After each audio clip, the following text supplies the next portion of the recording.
right. Hello, everyone, and a happy new year. I'm Kevin Blanco, and I can't believe we are already 2 weeks into 2024. I mean, this year is going super fast, and I'm so excited to be here with you all today for the Appsmith January release jam. I hope 2024 is off or a great start for each of you. So please take a moment to say hi in the chat and let me know where are you tuning from. I normally ask you the same thing, but today I wanted to do something a bit different to get to know you a bit more. I'd love to know, for example, what are you working on? What your roles are, what companies you work for. Obviously, if you're able to share that. And for those who are using AppSmith already, what are some things you're looking for to improve and solve with AppSmith? The more I can understand about your goals, the better we can shape AppSmith to meet the needs and make your job easier, faster, and more accurate. So don't be afraid. Let's get to know each other in the chat. And while that happens, I want to go over the agenda very quickly so we can jump right on things because we have a very packed agenda. So let me pull the agenda real quick here. There you go. So today I'll be walking through some of the key improvements and new features coming in the January AppSmith release. Here's a quick look at what we'll cover today. First of all, I want to give you a glimpse on the release notes improvements for more transparency. Second, I want to take a look at the new AWS Lambda and Databricks integrations for expanded connectivity. Also, I want to review the enhancements on the Git integrations for improved version control. Now, this has been something that's been going on for a few months, and I haven't gone deeply into it, but I really want to explain a little bit further about how you can integrate Git and improve the version control. Also, we'll go over HTTP2 support for faster page loads and API integrations, such as REST APIs and GraphQL. And last but not least, we'll go over the Google Gemini integration to supercharge your applications. And at the very end, we'll touch again on the monthly contest. I mentioned about it last week, but I want you all to be aware that we have a monthly contest that's happening every month. So every month, there's a topic you can learn, you can grow your AppSmith skills, and you can also win some exclusive swag. So I'm really excited about the latest round of updates. So with that said, let's go ahead and jump into it. So here's the situation. I think as developers, we know how important release notes are. They give us insights into what's changed and what's new capabilities we have access to. In AppSmith, our release notes normally lives in GitHub. Anyone can go there and take a look at it. But we have been doing some new enhancements on how we share these release notes. So here's what we'll take a look today at the release notes. First of all, let me pull the correct images here. There you go. So some of the improvements that we're doing is, first of all, I want you to know that we have daily promotions. AppSmith is constantly changing and constantly evolving, and we have daily pushed. So that's something very interesting that I want to touch base. Second, we will see how now we are grouping the different release notes by category. So it's easier to scan where you're looking for, whether if it is about fixing or a new enhancement or a completely new feature or something related to continuous integration, to automation, to testing, etc. And lastly, we will see how we can review in product release notes. Okay. So with that said, let me share my screen and go to GitHub. So like I said, you can just go to GitHub, find Appsmith, and you will see on the right the releases. So when you click over there, you will be able to see all of the different releases that we have been made. So for example, you will see what I mentioned about the daily promotions, and you will be able to click and see what was released on that specific daily promotion. And like I said, we have been grouping things easier to read. For example, you will see features, new features around, for example, the ID navigation, the headers, filters, building blocks, etc. Bug fixes, you will see plenty of bug fixes every release. That's one of the things we're trying to focus. And so on and so forth for every release. In this case, we will see bug fixes against performance and infrastructure improvements, new features, which we're going to cover some of them soon, testing and quality insurance, continuous integration, and other changes. So That's what I wanted to show you in terms of the how easy you can access the release notes. I normally try to give you what I think is more important for every audience, but there's plenty of things I'm not capable to cover in a 1 hour call. And definitely we can expand some of the different release changes that we do on Discord, on the community portal. But I want to give you and enable you with the ability to so you can go yourself and find what's going on. Also, in Appsmith itself, when you are in Appsmith, you will be able to see here on the left the what's new section. Let me see if I can zoom in or not. Uh, no, I can't. But when you see there's a what's new on the left bottom menu, and there you will be able to also see the improvements that's been going on the platform without leaving Appsmith itself and not having to go to GitHub. So there you go. That's one of the things I wanted to show you and enables you to easily see the different aspects of Appsmith in terms of the new releases. Um, Let me see in the chat if somebody has put something. I have Francisco. Hey, Francisco. I have Vincent. Hey, Vincent. Vincent is from France. And we have Oscar. Oscar is one of our all-time active community members. He's always on the release jams. It's always good to say hello to Oscar. And in case you haven't, take a look at the RAT fertility clinics case study, which has been published in our website. Case studies are a great way to find how companies are leveraging Appsmith to solve their business problems. And Oscar works and represents RAT fertility clinics, and I have the chance to talk to him. He's one of our active members and proud Appsmith users. So, hello, Oscar. It's good to see you again. So, let's go back to the agenda and jump to the second item, which is AWS. Let me pull the agenda again so we can take a look at it. All right. So, AppSmith is constantly expanding its connectivity to more of your key data sources. So here's the scenario. Modern applications tap into a wide range of APIs, databases, and cloud services to deliver value. But integrating and monitoring all of these connections takes significant time. And also effort. I mean, I've worked as developers for more than 8 years, and part of every project was data sources and APIs integration, requests, storing, pulling, pushing. I mean, every project had a lot of repetitive things. So with AppSmith, you can connect to more than 30 data sources out of the box, and having that ability gives you a lot of control to gain more time and speed when developing something new. So today I want to show you one of the two new data sources that we have for you. We have Databricks and AWS Lambdas. And today I'm going to show you exactly on how to connect to AWS Lambda. And Databricks is pretty similar as well. So the first thing we'll go over is manage AWS credentials and connections centrally in Appsmith. The second is how to browse the available Lambda functions and add them to your queries. And last but not least, integrate AWS Lambdas with the UI. So with that said, let me jump to my screen again and show you how that works. First thing is I'm going to show you what you need. You will need some API keys. So you will need an access key from your AWS account. Where do you find that? Well, you go to your account, then security credentials, and then you will find all of your different security credentials, one of them being the access key. You can create a new access key. I already have one that I'm going to use, which is this one. Normally, an access key has an access key ID and the secret, which I'm not going to show you, obviously. And I have a very simple Lambda function. Lambda functions are serverless functions that you can leverage to execute on demand or by certain events, etc. And I have the very simple hello example, like it's just the hello world example from AWS Lambdas.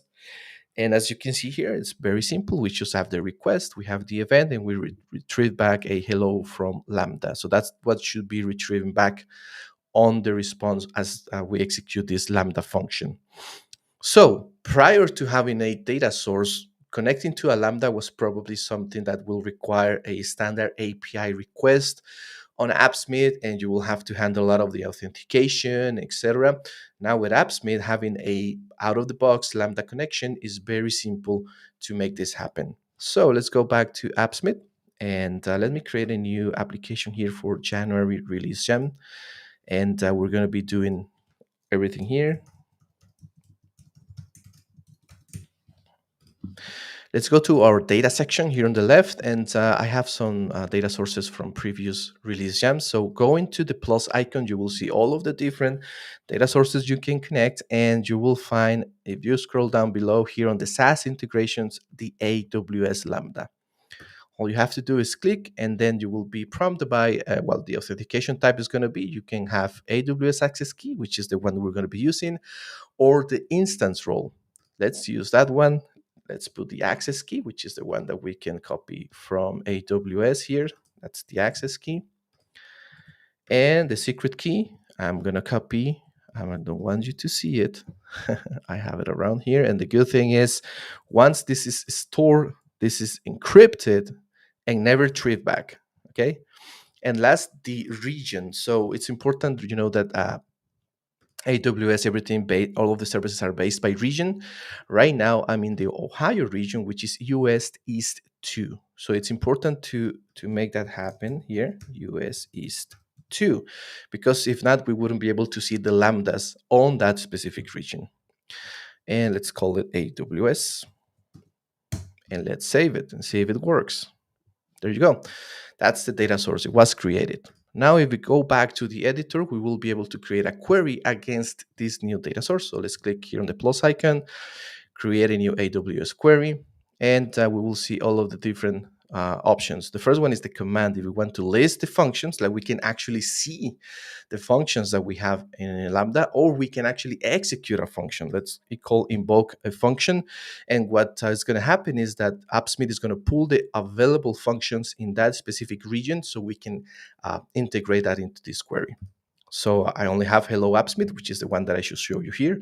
So there you go. It's pulling the information without having to manage a lot of things super fast. And then we want to see the type of invocation we want to do. If we want to do it synchronously or asynchronously, or just a dry run. I'm going to do it synchronously, and then we can post a body. And you know that we can send values to a Lambda function, and it's going to do something with those parameters and retrieve back something useful. This one doesn't require any type of parameter, but if we need to send a body, we can send it here, and we can do bindings from your UI or from other places, just as usually using the double curly brackets. So it's very powerful that we can send any Appsmith information parameters in this Lambda invocation. This one doesn't require anything, so that's all I'm going to do. And I'm going to name it Hello Lambda. And there you go. We can run it. Like right now, we can actually run it and test it out. And there you go. We have the response. And now our AWS Lambda is executing. We also have the settings are as usual for any type of data source or query. You have settings. You can, for example, define the API timeout, the request confirmation before running, and running on page load. But we can easily connect this into a UI. Let me just drag and drop here a button super quickly. And we're just going to call it Lambda. And as usual, in any button in Appsmith, you can just click on it on the click event, and you can define what's going to happen. If it's going to be executing a JavaScript function or a query. In this case, I'm going to be executing the Hello Lambda query, and I can again pass parameters to it, which can be sent into the body, and Lambda is going to be processing those parameters. Again, in this case, nothing is going to happen. I'm just going to show a model so that we can know that an alert, so that we can see that actually is executing correctly. And we can just bring a text field here and just bind the response.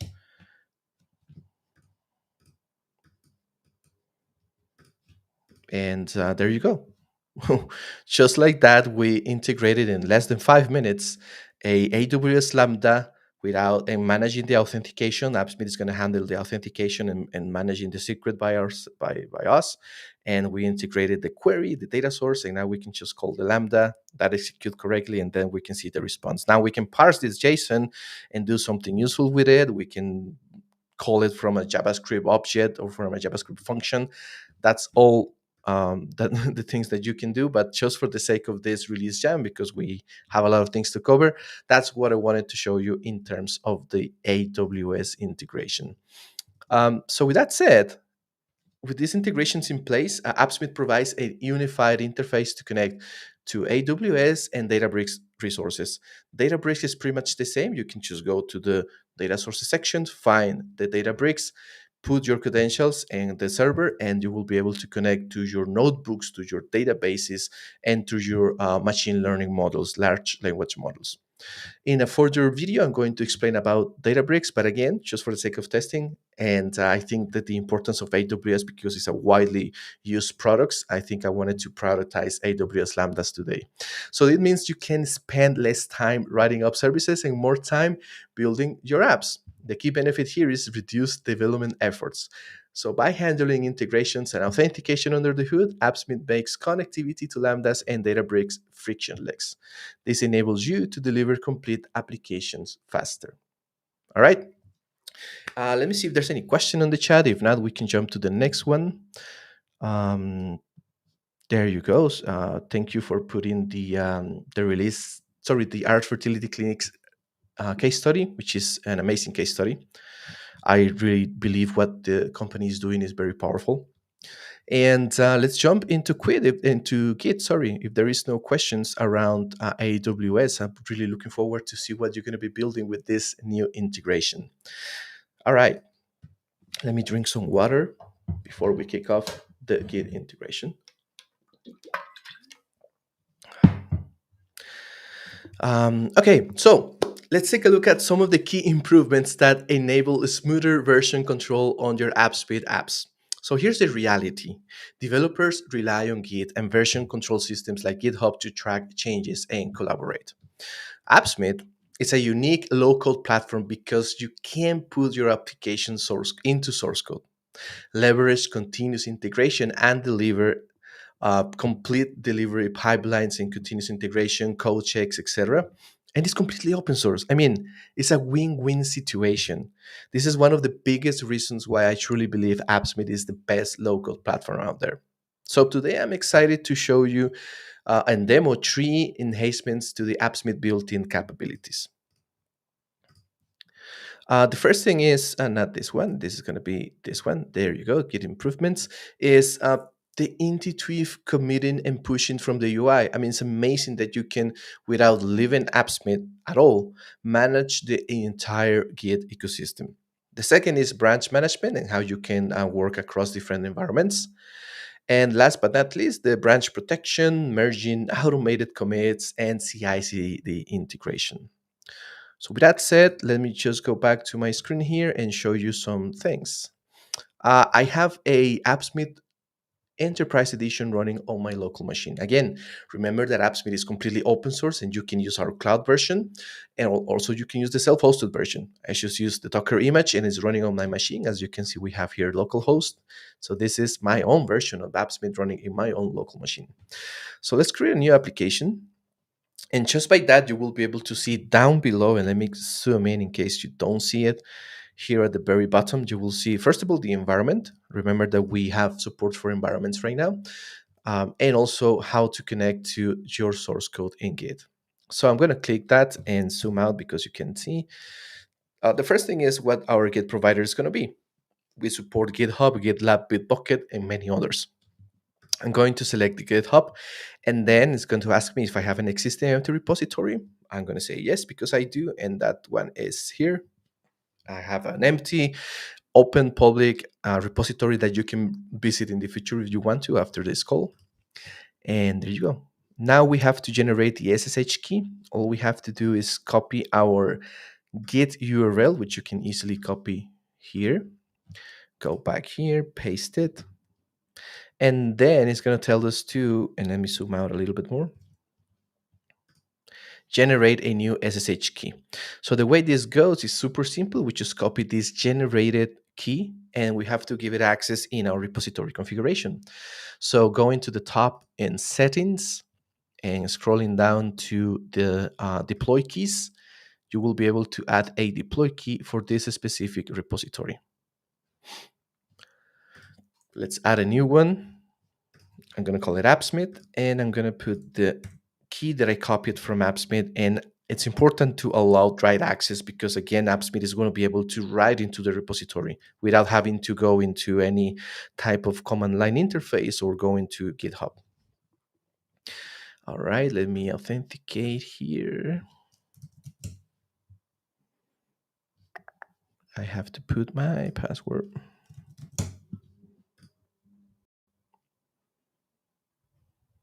And that's not my password. Huh. There you go. Now it worked. So we have the key, and now we can go back here and confirm that we have successfully added the key and we give it the right access. So let's connect to Git, and that's what Appsmith is going to be doing right now. It's going to configure our repository, it's going to configure the keys, and now we're going to be able to start using Git or open the Git settings so we can review. So let's take a look at the Git settings actually. The first thing is we can change who the author is for all of the commits we're going to be doing, what the default branch is going to be. Normally this is the base branch where, for example, new branches are going to be creating from. If you want to change the default branch, you can try the Appsmith Enterprise. I'm using the Enterprise free trial here right now. I don't have an internet key, but you can try all of the features from Appsmith Enterprise Edition. And then the branch protection. You can define which are the protected branch you don't want anyone to push. Now, this is a very standard norm when it comes to SOC 2 security measures, which is no one commits directly to master branch. You have to go through a pull request review process, etc. So it's important to have protection on a given branch. Normally it's the master branch, but some people use this main branch. We don't want to go into that topic right now, but at the end, there's always a protected branch, which is normally what reflects on production. You can also enable auto commit, which is a cool feature I wanted to show you. You can start working on your application, and in case you forgot or something like that happens in your branch, you can just enable auto commit, and all of the changes are going to be auto committed to the branch you're working on. You can also disable if you want to. Also, let's go to the merge. Let me close here, and now let's change the branch, because since we are in a protected branch, we cannot do certain things. So let's create a new one. Let's create a develop branch based off master. The branch is being created, and there you go. We now change to the develop branch, and I want to do another branch just for the sake of testing again. I'm going to call it stage, so that we can see changes happening in different branches and how we can merge and so on and so forth. So now that we have certain branches, we can, like, as you can see, switch between branches, and that automatically is going to make changes in that specific branch. So I'm going just to add a new widget here. I'm going to add a table. I'm going to add the movies sample database just again for testing here. So this should add widgets. This should add queries. And now that we have done that, we can easily come here and commit the changes to the branch we are right now, which is the develop branch. And as you can see, we'll get a glimpse of what's being changed. One page is being modified, 4 queries are being modified, and 1 data source is being modified. So we can add a commit message here. Add in table widget. And we can commit and push.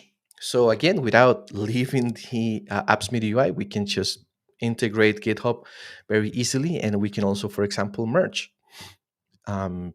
So before doing that, I wanted to switch changes again to the stage branch, and as you can see, as soon as I switch, there's the table we just created is not there, and that's great because we haven't done anything in this stage branch.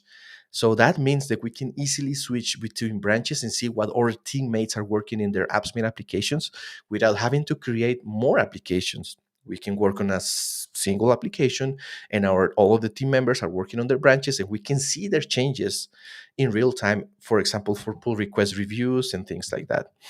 So let's go back to the develop branch, and from here we can merge. So I want to merge into a stage. Master is not an option there because remember, it's the protected branch. And Appsmith itself is going to change the ability to, if there are conflicts, or we can merge without problems. So let's merge those changes. And again, without leaving Appsmith UI, we are doing all of these things in our source code without having to go to any other interface. And that's great. It has been merged. And if we go to our repository, we should be able that actually things are in source code. And we can, for example, create pull requests here. But you will be able to see the actual generated code from these applications, and they're being added to source code. Now, this has tons of values because having the ability as a team to be able to put your work in source code and being able to, for example, add dependency checks and stats code checks, etc. That's definitely great. So with all of these improvements, you can now have full Git version control capabilities directly within Appsmith. No more switching between contexts or changes, just commit and push in your repo directly with one click. The key benefit here is streamlined version control entirely within Appsmith, so you can commit, manage branches, and connect repos without leaving the UI. So this makes it easier to manage your app versions across different environments. So if anyone has any questions around Git, let me know in the chat.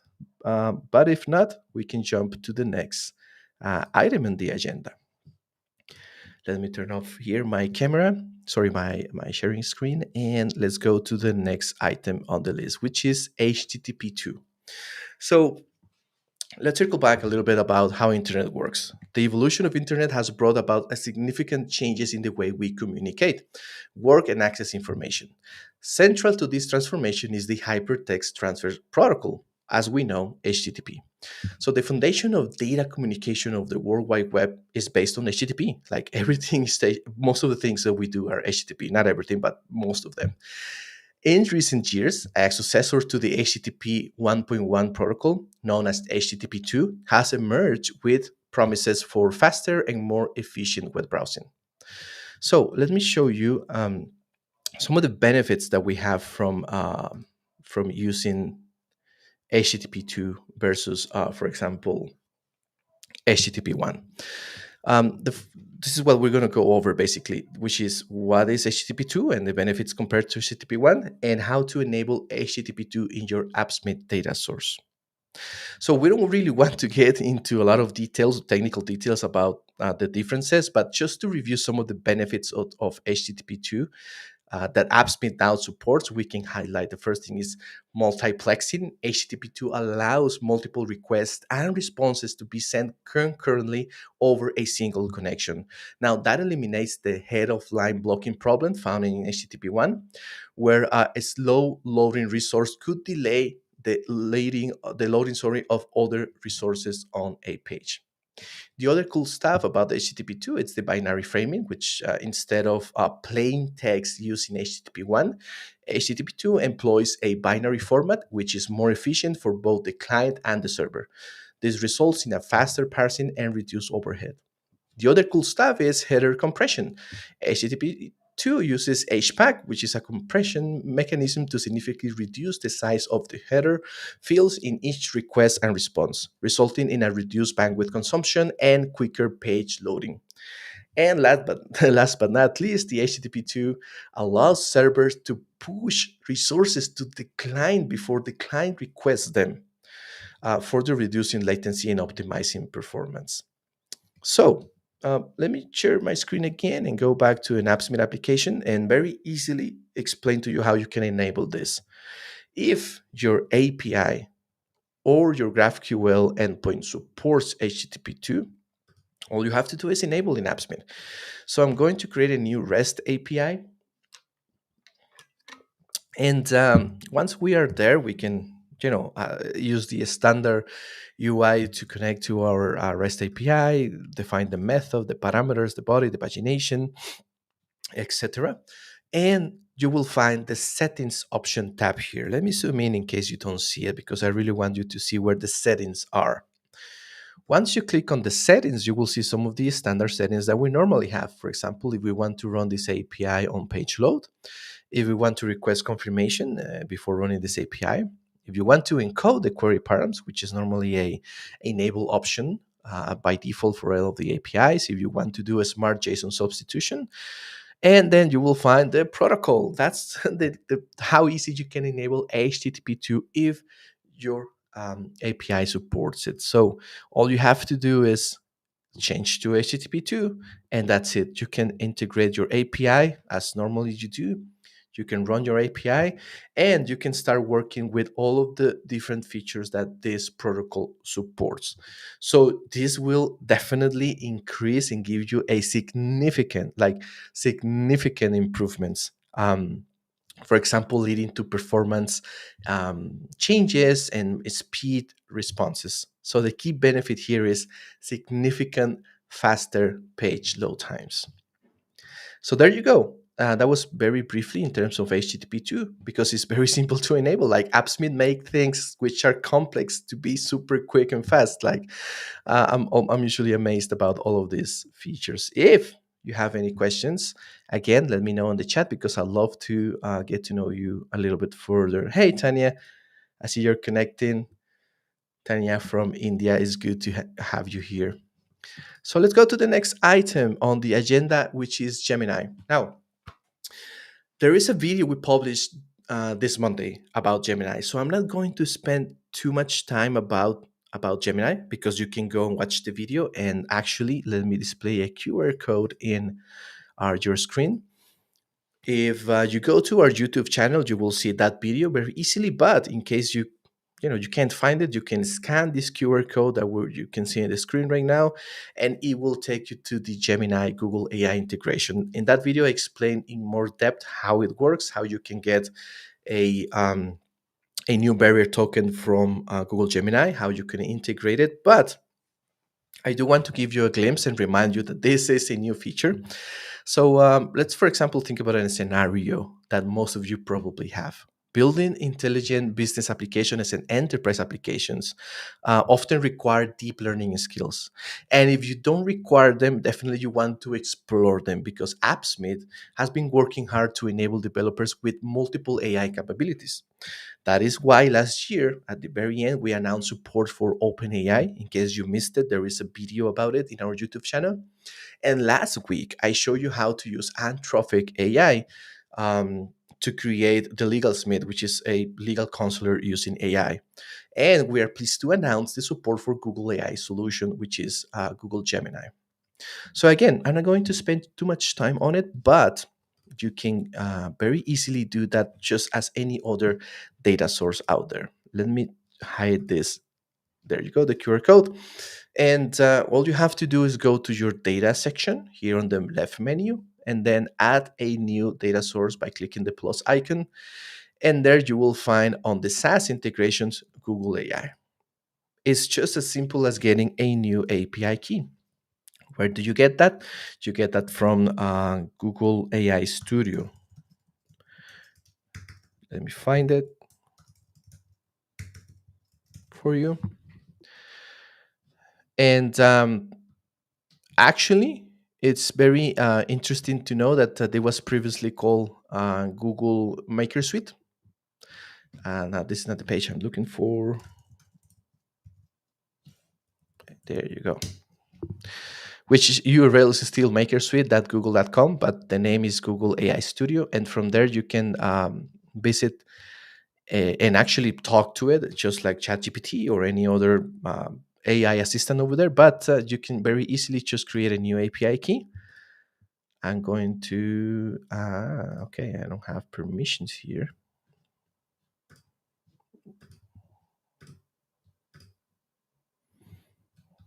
Very interesting. It seems I don't have permissions, but I already created some API keys here. Let me see. I think I have this one copied around here.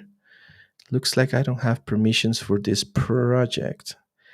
Let me find, because I think that I have an API key around here for Google AI.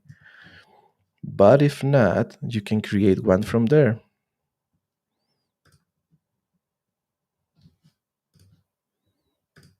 Anyway, I think that's gonna work for me.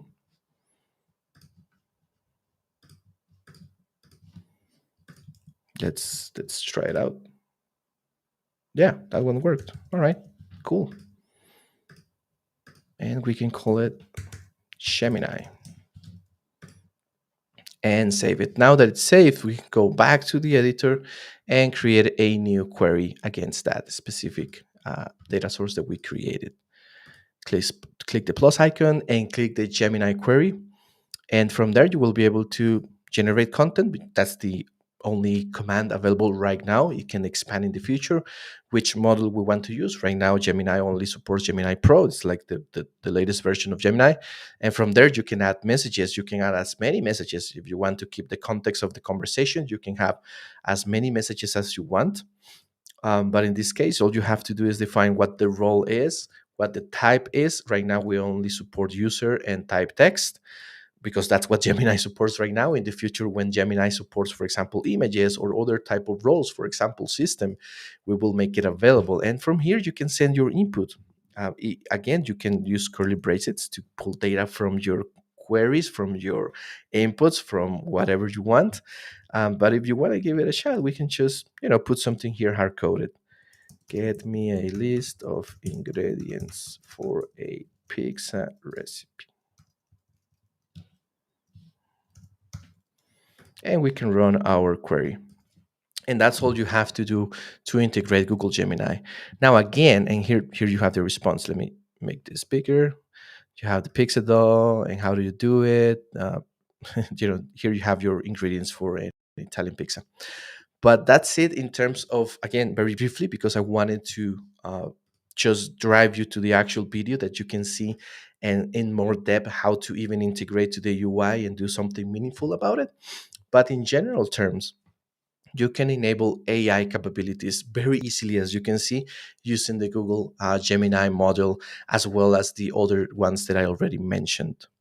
So, in summary, what I've shown you right now, all the way to this step, and we can go back to our agenda, has been how to watch our consolidated release notes for improved transparency, the new AWS and Databricks integrations for expanded connectivity, the enhanced in the Git integration for streamlined version control, the HTTP support method for faster page loads, and Google Gemini AI integration to make AI accessible to everyone.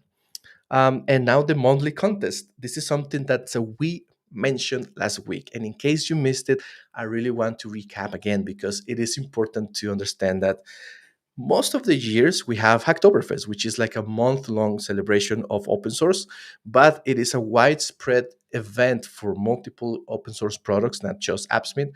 So we thought about it. We said, we get a lot of people participating in Hacktoberfest, but why don't we do it every month? You know, you can learn new things every month. You can support open source every month, and you can even win cool swag every month. Like, for example, let me pull here on the screen what I showed you last week about Aditya getting his swag package after he participated on one of the contests that we had. And actually, his templates are available in the community portal. If you go to the community portal to the templates section, you will see some of the templates he created, and they are extremely powerful, and you can use them for your application. You can easily fork them. So, how do you know what the topic is for this week's? You can just go to the community portal. Let me show you the community portal contest, monthly contest, which this month is productivity. Productivity. So again, if you go to let's go back to our browser here, and if you find our community portal, you will see here on the announcements section, you will see the January contest, which is productivity. Again, you can, for example, do things related to productivity like a to-do list template or a project management template, a task management template, workout or health, time tracking, reminders, and so on and so forth. At the end, one of the probably resolutions that you have for 2024. At least I do have that for as my year resolution is productivity and be more productivity at my work, at my day-to-day basis. So creating a template and participating on this monthly contest is super easy. All you have to do is create your account in the community portal. You can sign up with your Google or GitHub account, then go to the template section, and you will be able to browse the different templates. And then you can just easily create new content, go into your profile and creating content. You can also create different content from different categories, but yeah, you can just create content, create a new template, and that will be submitted and take it into consideration for this monthly contest. So that's it, what we had for today. I don't know if anyone has any questions on the chat. Any idea? There's I have this question from Oscar. Any idea of the price of Gemini API usage? As of right now and until February the 1st, Gemini is part of the Duet AI developer free products that you can use, as well as all of the Duet AI features. After February the 1st, there will be some pricing associated to Google Gemini, but I do know that Google Gemini has a very good, a very beneficial free tier that you can definitely use. But yeah, you can take a look at the Gemini different price costs and the tiers that's going to happen after February the 1st. Hello, Carlos. How's everything going? Carlos Augusto is another member of our community who normally joins this type of conversations. So I think that's it for today. If anyone has any questions, please let me know on the channel. But hey, Appsmith is your unified local platform. You now have an unrevealed set of capabilities to build sophisticated apps and workflows 10 times faster. I'm really excited for all the things that we are putting in your hands and all of these new features that we are launching. And hey, I've been seeing some of the things that's coming from the next months, and you will see some launching events and some cool things being announced. I cannot say anything yet, but I'm extremely excited about features coming out, which you can actually see our public roadmap because it's completely open source and you can see our public roadmap in our GitHub. But yeah, let me know if anyone has any questions. I have some questions here. How much the cost for Gemini? Again, the Gemini feature in Appsmith, it's completely available to all of the different versions. In Appsmith Community Edition, both cloud, the free cloud tier, or Community Edition self-hosted, Enterprise and Business Editions, Google Gemini, as well as the AWS Lambda, and all of the other SaaS integrations that we can see in the data sources are available in all versions, and you can use them for free today in your Appsmith applications. In terms of the cost associated of using Gemini, that's something that is going to be billed to your billing account in Google Cloud, and you can see the different costs here in directly with Google Cloud. But again, they are right now in the developer preview on some of the features for Duet AI and Google Gemini, so you can take advantage of all of those features for free until February the 1st. After that, there's going to be some pricing associated with Duet AI and also some of the Gemini features. But I think it's a perfect timing right now that we launch these capabilities and this feature, and that Google is offering all of these free services right now for you to take a look at it and superpower your Appsmith applications with AI features. So with that said, if there's no more questions on the chat, I'd love to receive any questions. But if not, you can go to the community portal. That's where you will find a lot of our community members, and also obviously Discord, where the conversation happens. We have here a question from Carlos. HTTP2 works with other data sources like SQL?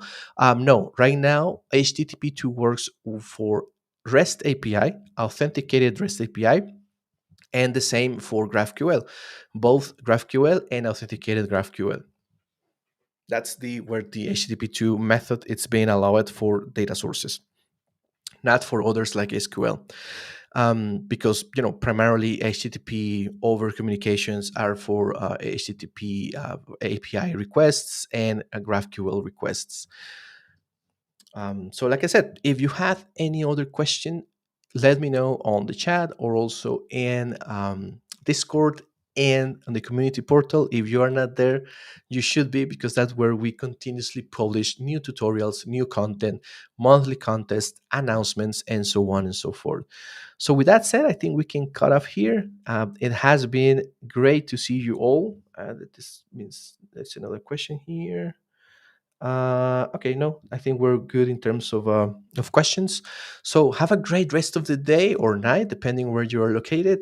And I hope to see you in the community portal. If you have questions, again, reach out to me. I'm more than happy to answer all of your questions. But without further ado, we can cut it off, and we'll see you next week. Remember, we have a weekly live stream event. For next week, we have something very interesting around AI as well, with a partner that we're going to be announcing probably tomorrow or later today. And for the following week, the last Thursday of January, we have a live coding event, again with a joint collaboration. So you're going to learn a lot over there, because Joseph is going to join. You know, Joseph is our magician, Appsmith DevRel developer slash everything. And he's going to show you a lot of tips and tricks and how you can build something very interesting, which I'm already seeing because he's working on that. So stay tuned for every week a new live stream and videos being published, tutorials being published to the community portal. And thank you very much. Thank you, Nick, for joining. Thank you, Oscar. Thank you, Vincent, and everyone put it on the chat. It's great to see you again. Happy 2024, and I hope nothing but the best for you, your projects, your family, your everything. I hope 2024 is the best for all of us. So without further ado, thank you so much. Have a great rest of the day, and I see you next week. Bye bye, everyone.